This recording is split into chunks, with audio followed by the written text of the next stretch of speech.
Right, so I'm here at the House of Horrors still. Those of you that have been following progress here will know that we've had various ups and downs on this job. So I'll take you back to the start quickly. So we're here to relocate the existing boiler, but they decided that they didn't want to keep the old boiler because of the age of the boiler, and they were going to just have a new boiler installed in a different part of the house because they've got some planned building work coming up, and the boiler wall where the boiler currently is being removed. So we're going for a new boiler, new position. So the side note for that, when the customer told me at the beginning of the job, was radiators were heating up when the hot water was coming on. So obviously I needed to investigate that, and we've got videos and things on my profile explaining about that. But ultimately, through everyone's comments and me updating you with videos, we kind of between ourselves worked out that the boiler was in fact with the blockage, and it was that was causing the blockage. So by removing the old boiler, which is what we've done, we've also removed the blockage. So obviously I promised I was going to do a power flush here. It's on the quote, and we would have recommended that anyway. But because of the blockage and the suspected problems with the system, obviously this was critical that we did this. We've got a new boiler going in. It's a Worcester RI. You either love them or you hate them. Obviously we do a lot of them, so you know we're happy with Powerflush. It's an RI.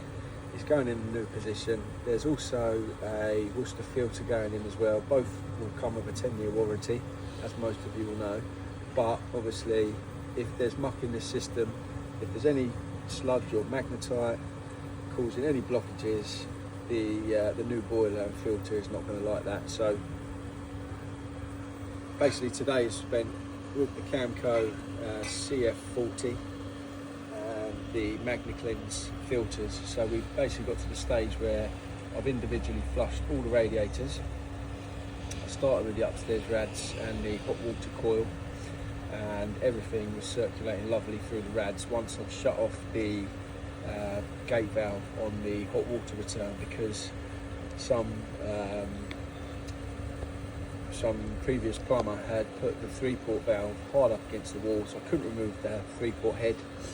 Usually I like to lock off the hot water with a spanner by removing the head, putting a spanner on the spindle, and making sure it's pushed around all the radiators when you're flushing a Y-plan system.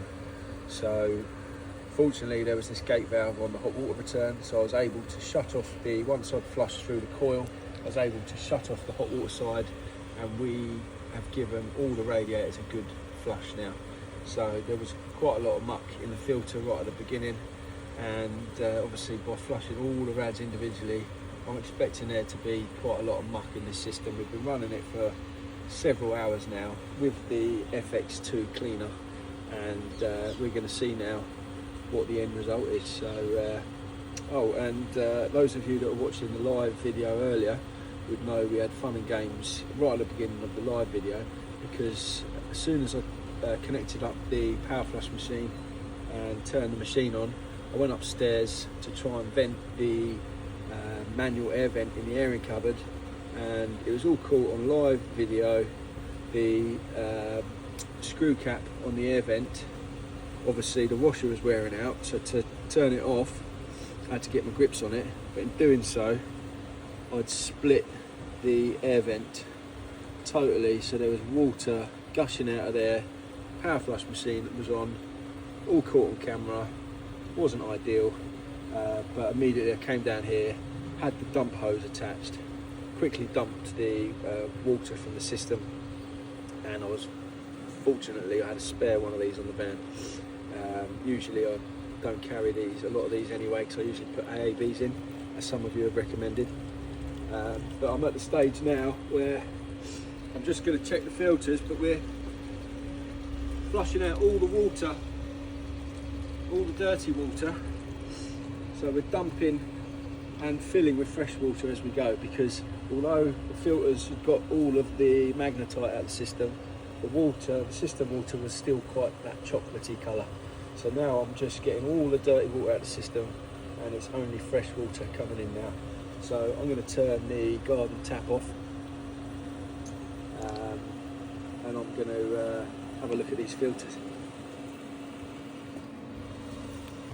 Okay, so at the stage that we all love, we want to see exactly what has been built up in these filters during the power flush. So I've turned the machine off, got a couple of isolation valves here so we can get into these magnets.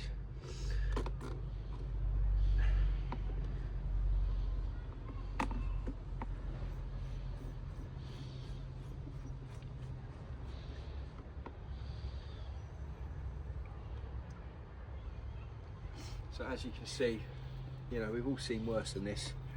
It isn't so much the volume of sludge that was in the system, but as you can see up here, we have got so many large bits of magnetite that obviously that small amounts of that collectively is enough to block up any passageway, whether it's a valve, a TRV, anything in the boiler heat exchanger, the elbows at the bottom of the boiler. It's all of this stuff is capable over a period of time, even with a filter on the system.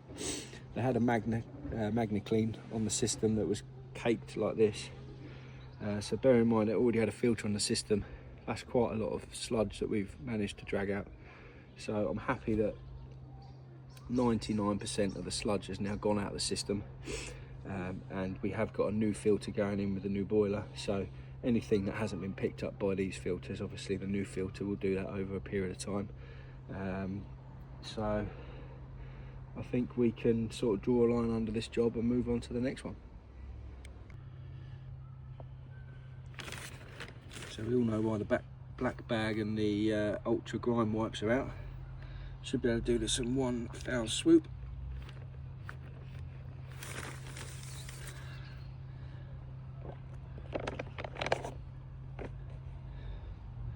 Still a bit on there, just give it another little wipe.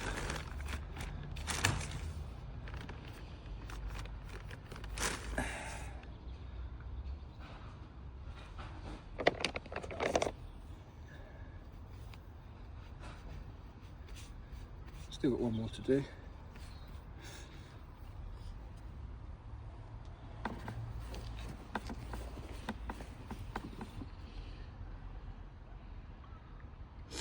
So not so much of the big bits on here. This is all the fine magnetite on here, which, you know, doesn't really generally cause too much of a problem. You can see when I reversed the flow, we picked up some of the big bits there.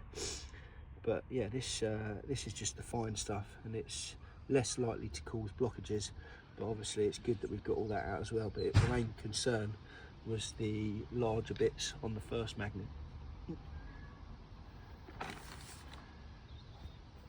It's good.